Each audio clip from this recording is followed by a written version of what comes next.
자, 정말 열심히 일했는데 회사가 갑자기 사라져버리고 월급을 못 받게 된다면, 와, 진짜 상상만 해도 눈앞이 캄캄해지죠. 오늘은 바로 이런 정말 최악의 상황에서 어떻게 내 소중한 월급을 되찾을 수 있는지 그 방법을 알아보려고 합니다. 실제 있었던 일을 바탕으로 아주 구체적인 해결책을 알려드릴 거니까 끝까지 집중해주세요. 네, 바로 이 질문입니다. 회사가 하룻밤 사이에 사라졌다. 그럼 내 마지막 월급은 누가 주나? 정말 생각만 해도 아찔한데요. 아마 많은 분들이 에이 설마 나한테 그러니? 하면서도 한편으로는 좀 불안한 마음 다들 있으실 거예요. 정말 만약에 이런 일이 나에게 닥친다면 우리는 과연 어떻게 해야 할까요? 자, 그럼 먼저 어떤 일이 있었는지 그 배경부터 한번 살펴볼게요. 정말 평범하게 하루하루를 보내던 직원들이었는데 어떻게 이런 갑작스러운 위기를 맞게 됐는지 그 막막했던 순간으로 같이 한번 들어가 보시죠. 어떤 제조업체에서 정말 수년 동안이나 꾸준히 일해온 분들이었어요. 그런데 어느 날 평소처럼 출근을 딱 했는데 회사가 문을 닫은 겁니다. 이유는 경영난. 정말 황당하죠. 아무런 예고도 없었고 당연히 받아야 할 마지막 월급조차 받지 못한 채 그냥 그렇게 하루아침에 직장을 잃게 된 거예요. 상황이 정말 그야말로 최악이었습니다. 몇 년을 바쳐서 일했는데 돌아온 건 몇 달치나 밀린 월급, 그리고 당연히 받아야 할 퇴직금도 못 받은 현실이었어요. 회사는 문을 닫았죠. 사장은 돈줄 능력이 없다고 하죠. 도대체 어디에 가서 이 억울함을 이야기해야 할까요? 아니, 근데 왜 이렇게 망한 회사에서 돈을 받아내는 게 어려운 걸까요? 그 근본적인 이유가 뭔지 지금부터 한번 짚어보겠습니다. 사실 이유는 아주 간단합니다. 자, 정상적인 상황이라면 회사가 번 돈에서 월급을 주잖아요. 그런데 파산한 상황은 달라요. 회사는 이미 문을 닫았고 말 그대로 통장이 텅 비어있는 상태인 거죠. 이런 회사에 가서 내 월급 주세요라고 해봤자 사실상 의미가 없는 겁니다. 이게 바로 가장 큰 어려움이에요.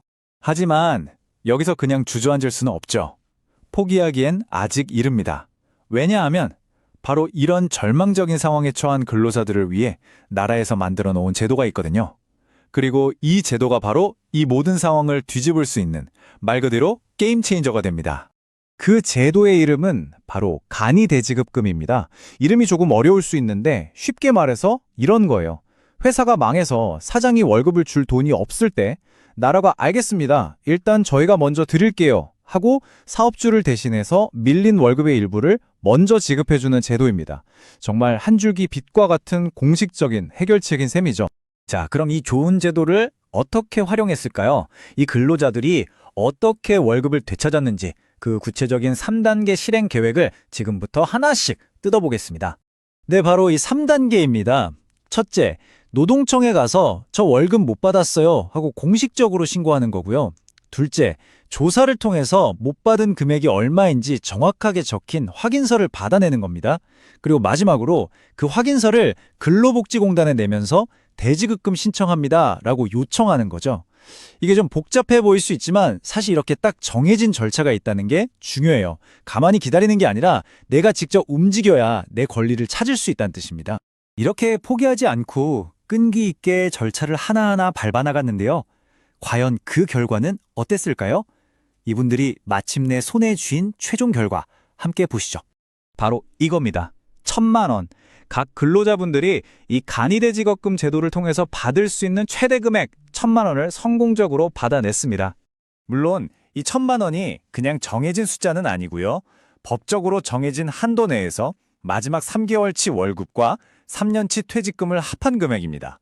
그러니까 당장 막막했던 생계에 정말 큰 도움이 되는 아주 중요한 돈이 된 거죠. 바로 이겁니다. 이게 오늘 이야기의 가장 중요한 핵심 메시지예요. 회사가 문을 닫았다고 해서 그냥 포기하지 마세요. 당신의 권리는 보호받을 수 있습니다. 최악의 상황에서도 분명히 길은 있고 내 권리를 찾기 위해 목소리를 내는 게 얼마나 중요한지 이 사례가 똑똑히 보여주는 거죠. 물론 이 절차가 명확하게 정해져 있다고 해도 혼자서 이 모든 걸 다 챙기기는 사실 좀 버거울 수 있어요. 서류도 복잡하고 어디에 뭘 내야 하는지도 헷갈리고요.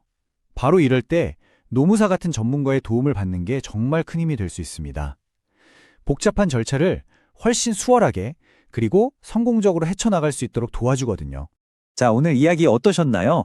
마지막으로 여러분께 이 질문을 한번 던져보고 싶습니다. 만약에 정말 예기치 못한 일이 나에게 생긴다면 나는 내 권리를 제대로 알고 있을까? 오늘 들려드린 이 이야기가 그냥 다른 사람의 힘든 이야기가 아니라 우리 모두가 자신의 소중한 권리를 지키기 위해서 무엇을 미리 알아둬야 하는지 한 번쯤 생각해보는 그런 계기가 되었으면 좋겠습니다.